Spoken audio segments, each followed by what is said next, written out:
حضرت عمر فاروق رضی اللہ تعالی عنہ کو فاروق کا جو لقب ملا ہے، یہ اللہ رب العزت کی جانب سے عطا کردہ لقب ہے۔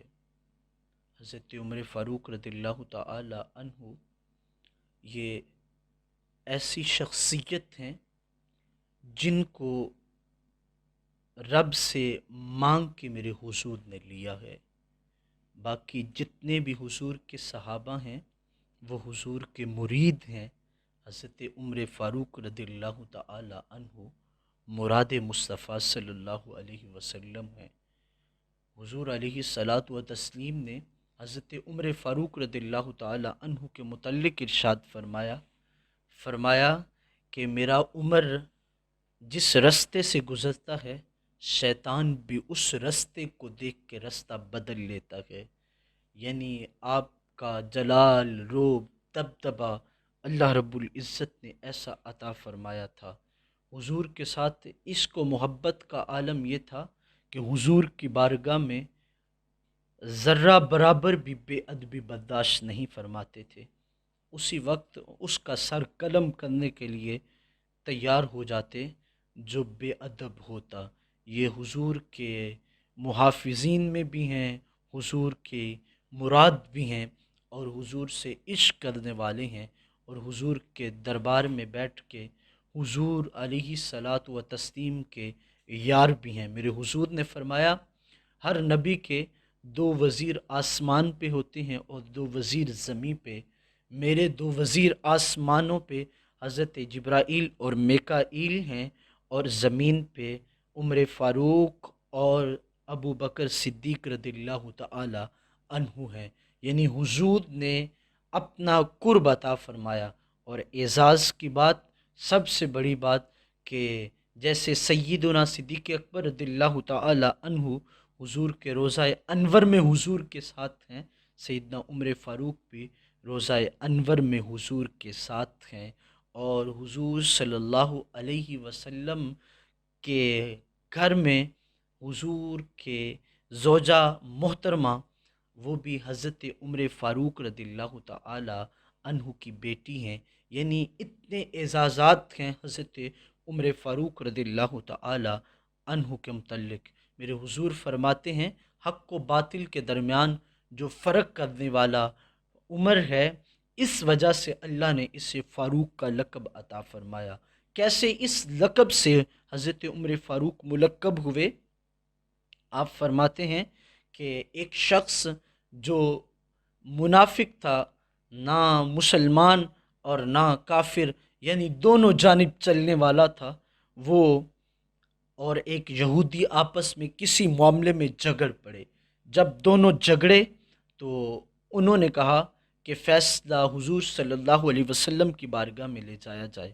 یہودی کہنے لگا حضور کی بارگاہ میں لے جایا جائے، اور جو مسلمان نام کا تھا وہ کہنے لگا نہیں، کعب بن اشرف کے پاس لے جایا جائے۔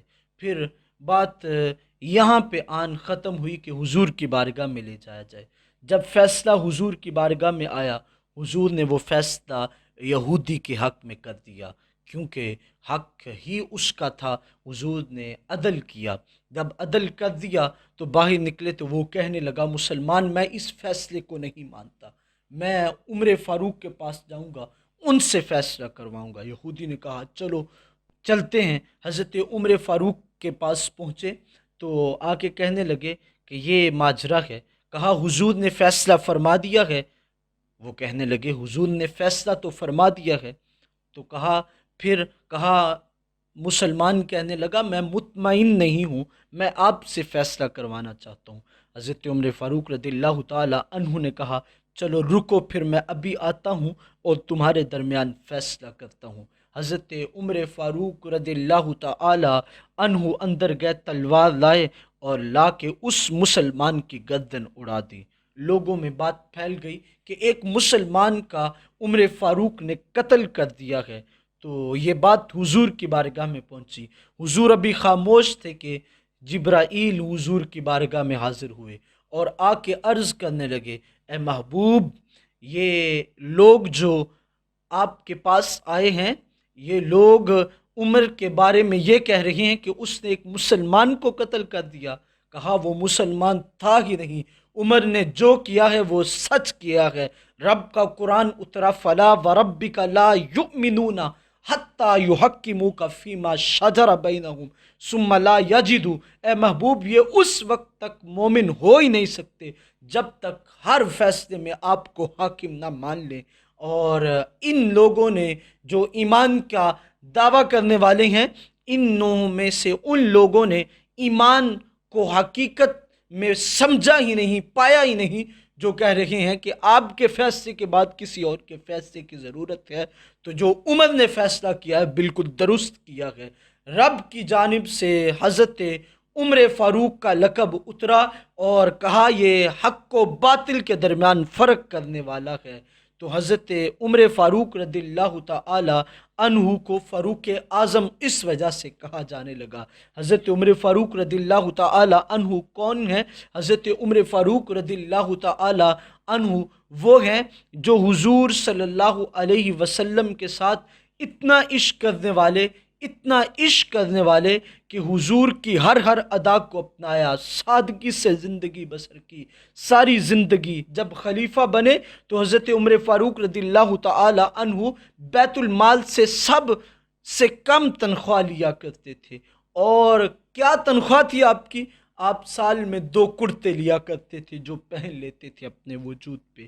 یہ حضرت عمر فاروق رضی اللہ تعالی عنہ کی زندگی تھی۔ اور حضرت عمر فاروق رضی اللہ تعالی عنہ جیسے حاکم کوئی کائنات میں دستیاب نہیں ہو سکتے، جن کی زندگی کا وتیرہ یہ رہا ساری رات گلی کوچوں میں پھرتے اور دیکھتے کسی کو کوئی پریشانی تو نہیں، کسی کو تنگی تو نہیں، وہ کوئی بھوک سے بلک رہا ہوتا تو حضرت عمر فاروق اپنے کندھوں پہ اناج کی بوریاں اٹھاتے اور ان بلکنے والے معصوم بچوں کے گھروں میں دے کے آتے، اور پھر یہ نہیں کہ راشن پہنچا دیتے بلکہ ان کے سامنے ہاتھ جوڑ کے معافی بھی مانگ کے آتے کہ عمر حاکم ہے، اسے پتہ نہیں چلا کہ وہ آپ کی خدمت میں اتنی تاخیر کر دی۔ یہ انداز تھا حضرت عمر فاروق رضی اللہ تعالی عنہ کا اپنی رعایا کے ساتھ۔ حضرت عمر فاروق رضی اللہ تعالی عنہ ایک دن بیٹھے رو رہے تھے تو آپ سے سوال کیا گیا، اے عمر فاروق رضی اللہ تعالی عنہ آپ کس وجہ سے رو رہے ہیں؟ کہا کہ فلاں جگہ پہ پل ہے، اس پل سے بکریوں کا ریور گزرا ہے، ایک بکری کی ٹانگ اس کے اندر پھنس گئی اس پل کے اندر، تو میں ڈرتا ہوں اس بات سے کہ کل کو اللہ کے حضور جب میں جاؤں گا میرا رب مجھ سے سوال کرے گا، اے عمر تو حاکم تھا اور ایک بکری تیری حاکمیت کے اندر مصیبت میں پھنس گئی تو تیری حکمرانی کاہے کی؟ میں اللہ کے حضور اس بات سے ڈرتا ہوں۔ دیکھیں آدھی دنیا پہ حکمرانی کرنے والا عمر اس وجہ سے ڈرتا ہے اللہ کے حضور۔ ایک دن عید کا دن تھا، حضرت عمر فاروق زمین پہ بیٹھے ہوئے رو رہے تھے تو سوال کیا گیا، اے عمر کس چیز نے رلا دیا؟ تو حضرت عمر فاروق رو کے کہنے لگے، یار لوگ تو خوشیاں منا رہے ہیں، تم مجھ سے رونے کا سبب پوچھتے ہو؟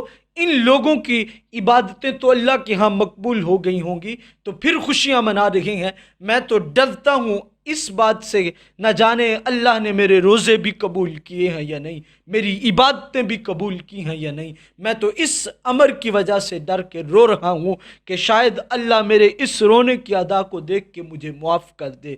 دیکھیں اتنے اللہ کے قرب میں بسنے والے اللہ کے محبوب بندوں کا انداز زندگی یہ ہے۔ حضرت عمر فاروق رضی اللہ تعالی عنہ نے اپنی حکمرانی کے اندر کبھی بھی شاہانہ لباس نہ پہنا، بلکہ اپنے گورنروں کو تلقین کرتے تھے کہ عجز و انکساری کی کیفیت کو پیدا کریں، اپنے دربانوں کے باہر چوکیدار نہ کھڑے کریں، ریشم کے باریک لباس نہ پہنیں، یہ حکم ارشاد فرماتے تھے اور انہیں نصیحت کرتے تھے کہ لوگ آپ کے پاس آئیں تو انہیں آنے میں کوئی دقت محسوس نہ ہو۔ حضرت عمر فاروق کھلی کچہری لگایا کرتے تھے اور اس میں لوگوں کی حاجتوں کو سنا کرتے تھے اور ہر ایک کی حاجت روائی کیا کرتے تھے۔ ایاز یہ مصر کا گورنر حضرت عمر فاروق نے متعین کیا تو اطلاع پہنچی آپ کے ہاں کہ اس نے اپنے دروازے پہ ایک نگہباں بٹھایا ہے، چوکیدار اس کے دروازے پہ ہے۔ تو حضرت عمر فاروق رضی اللہ تعالیٰ عنہ نے کہا اور بتاؤ، کہا کہ وہ ریشم کا باریک لباس پہنتا ہے۔ آپ نے محمد بن مسلمہ جو فوج کا سپاہی تھا سب سے بڑا، اسے کہا کہ جاؤ اس کے ہاں دیکھو اگر دربان بیٹھا ہو دروازے پہ اور اس نے ریشم کا باریک لباس پہنا ہو تو اسے پکڑ کے لے آؤ۔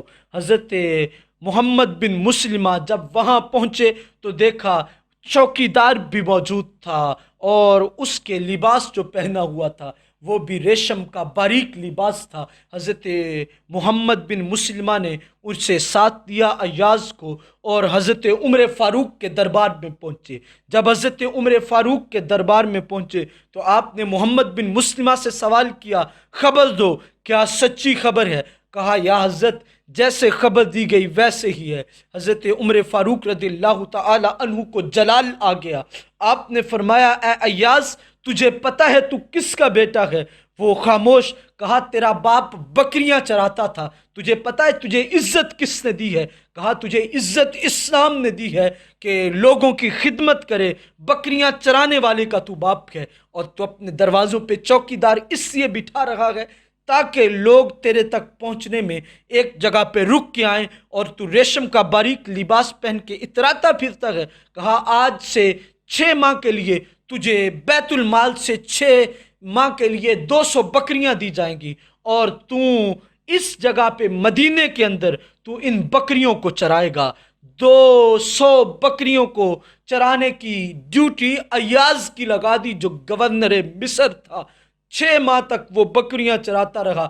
جب واپس آیا تو ہاتھ باندھ لیے، یا امیر المومنین مجھے معاف کر دیجئے، مجھ سے غلطی ہو گئی۔ تو آپ نے فرمایا اب بائنا اپنی اصل جگہ پہ۔ کہا یہ عزتیں، یہ وقار تو حضور کے صدقے ہمیں ملے ہیں اور حضور نے تو ساری زندگی سادگی اور عجز و انکساری میں بسر کی، تیرے اندر تکبر کیسے آ گیا؟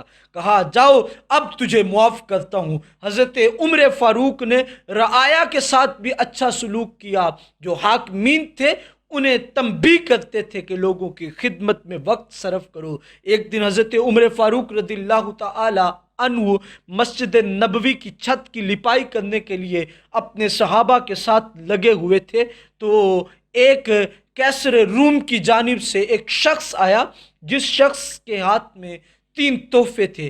ایک تحفہ یہ تھا کہ اس کے ہاتھ میں عطر تھا اور ایک زہر کی شیشی تھی اور ایک ساتھ 2 شیزہ نوجوان لڑکی تھی جو وہ اسے ساتھ لے کے آیا۔ اس نے آ کے مسجد نبوی والے بازار میں آواز دی، بھائی مجھے بتاؤ جو تمہارا امیر المومنین ہے، خلیفہ ہے، اس کا محل کہاں پہ ہے؟ تو کسی سننے والے نے کہا اپنی آواز کو پست رکھ، ہمارے امیر کا کوئی بھی محل نہیں ہے۔ کہا کیوں؟ کہا ہمارے امیر محل کو پسند نہیں کرتے، ان کا انداز زندگی تو یہ ہے کہ وہ زمین پہ چٹ لیٹتے ہیں اور اپنے تکیے کے لیے اینٹ استعمال کرتے ہیں اور کسی گھر میں نہیں سوتے بلکہ باہر جا کے ایک درخت کے نیچے سوتے ہیں۔ کہا کہاں ہیں؟ کہا وہ سامنے ایک دبلا پتلا شخص دیکھ رہے ہو لمبے قد کا؟ کہا ہاں دیکھ رہا ہوں۔ کہا دیکھو وہ شخص ہمارے امیر ہیں۔ کہا جو اس مٹی کے اندر پاؤں چلا رہا ہے جو لپائی کے لیے استعمال کرنی ہے؟ کہا ہاں وہی ہمارے امیر ہیں۔ کہا وہ امیر اور یہ گارا بنا رہا ہے؟ کہا ہاں آواز پست رکھو کہیں اسے جلال نہ آ جائے، وہ اپنے پاس ہمہ وقت کوڑا رکھتا ہے اور مجرموں کو سزا دیتا ہے۔ وہ شخص کیسر روم کا بھیجا ہوا قاصد حضرت عمر فاروق کے پاس آیا۔ وہ کہنے لگا سلام کرتا ہوں اور اپنے شاہ وقف کا سلام پیش کرتا ہوں۔ کہا تمہارا سلام ہو گیا، جواب دیا۔ کہا بولو؟ کہا یہاں سے باہر آئیے، میری بات سنیے، کچھ تحائف ہیں جو آپ کی جانب لے کے آیا ہوں۔ کہا میں اپنی ڈیوٹی میں مگن ہوں تم یہیں سے بتاؤ، میں تمہاری ہر بات کو سننے کے لیے تیار ہوں۔ حضرت عمر فاروق رضی اللہ تعالی عنہ کا یہ جواب سن کے وہ حیران رہا۔ کہا دو، کہا یہ ایک تحفہ ہے، یہ عطر ہے، یہ بادشاہ نے بھیجا، اور اس نے کہا ہے کہ ایک دفعہ لگا لو جس لباس پہ، وہ لباس پھٹ تو سکتا ہے لیکن اس لباس سے کبھی خوشبو نہیں جا سکتی۔ کہا اچھا لاؤ دو۔ حضرت عمر فاروق نے اس شیشی کو کھولا اور اسے انڈیل دیا اس گارے کے اندر۔ وہ حیران ہو گیا، اتنا مہنگا عطر، اتنی مہنگی خوشبو، اور اس نے ضائع کر دی۔ فرمایا کہ تم کہہ رہے ہو یہ مہنگی ہے، اچھی ہے نا؟ کہا یہ گارے کے اندر ملا دیتا ہوں، مسجد نبوی کی چھت پہ لگے گی، مسجد نبوی سے خوشبوئیں آئیں گی۔ کہا دوسرا تحفہ دو۔ کہا یہ زہر ہے اور شاہ وقت نے بھیجی ہے، کیسر روم نے بھیجی ہے کہ جو بھی دشمن ہو ایک ذرہ برابر اسے پلا دیں، وہ ایک لمحے میں مر جائے گا۔ کہا اچھا، دشمن، میرا سب سے بڑا دشمن میرا نفس ہے۔ حضرت عمر فاروق نے اس زہر کو پکڑا، منہ میں ڈال لیا، پی لیا۔ وہ روکتا رہا، کہا اگر یہ مارنے والی ہے تو سب سے پہلے میرے نفس کو مارے گی۔ وہ کہنے لگا حضرت آپ مر جائیں گے۔ کہا جب تک میرا رب نہ مارے مجھے یہ زہر مار نہیں سکتی۔ حضرت عمر فاروق کا عمل دیکھ کے حیران وہ قاصد کہنے لگا تیسرا تحفہ یہ ہے کہ ایک دوشیزہ نوجوان خوبصورت یہ لڑکی ہے جو کیسر روم نے آپ کی جانب تحفہ بھیجا ہے، آپ اس سے نکاح کر لیں، یہ اتنی خوبصورت ہے لوگ اس کی جھلک کو ترستے ہیں۔ آپ نے فرمایا اچھا میرے لیے ہے؟ کہا ہاں۔ آپ نے آواز لگائی بھائی کوئی ہے جس نے ابھی تک کوئی نکاح نہ کیا ہو اور وہ شادی کا طلبگار ہو؟ ایک حبشی غلام سیاہ فام آپ کی بارگاہ میں آیا، کہنے لگا یا حضرت میں ہوں۔ فرمایا ادھر آؤ۔ اسی جگہ کھڑے ہو کے اور دو ساتھیوں کو بلا کے نکاح پڑھایا۔ کہا آج سے اسے لے جاؤ۔ اس کے سر پہ ہاتھ پھیرا، کہا تم میری بیٹی ہو، جب بھی تمہیں تنگی ہو عمر کے دروازے پہ آ جانا، تو عمر تیرا باپ بن کے تیرے ساتھ حسن سلوک کرے گا۔ دیکھیں حاکم وقت خلیفۃ المسلمین ہے، کوئی محل نہیں، کوئی جائیداد نہیں، کوئی اکڑ نہیں، کوئی نوکر چاکر نہیں، بلکہ عجز کے ساتھ گارا بنانے والا وقت کا حاکم عمر فاروق ہے۔ اور حکومت کا عالم یہ ہے، آدھی دنیا سے زائد حکمرانی، اور پھر سارے لوگ سامنے ایسے کھڑے ہیں جیسے ایک اونٹوں کی قطار ہوتی ہے، ادھر ادھر کوئی ہلنے نہیں پاتا۔ یہ حضرت عمر فاروق رضی اللہ تعالی عنہ کی زندگی ہے۔ ساری زندگی عجز و انکساری کے ساتھ حضور کے حکموں کی تابع داری میں بسر کر دی، تو پھر اعزاز کیا ملا؟ حضور کے قرب میں جگہ ملی۔ کل حضور جب قیامت کا منظر ہوگا تو حضور کے دائیں بائیں چلنے والے حضرت عمر فاروق اور صدیق اکبر ہوں گے۔ تو جو حضور کے ساتھ وابستہ ہو جاتا ہے، حضور کا ہو جاتا ہے، حضور پھر اس کے ہو جایا کرتے ہیں۔ آئیں حضور سے وابستہ ہو جائیں، حضور سے محبت کریں تاکہ حضور کا قرب دستیاب ہو جائے۔ دعا ہے اللہ رب العزت ہمیں بھی فاروق اعظم رضی اللہ تعالی عنہ کی سیرت پہ عمل پیرا ہونے کی توفیق عطا فرمائے۔ وما علیہ الا البلاغ المبین۔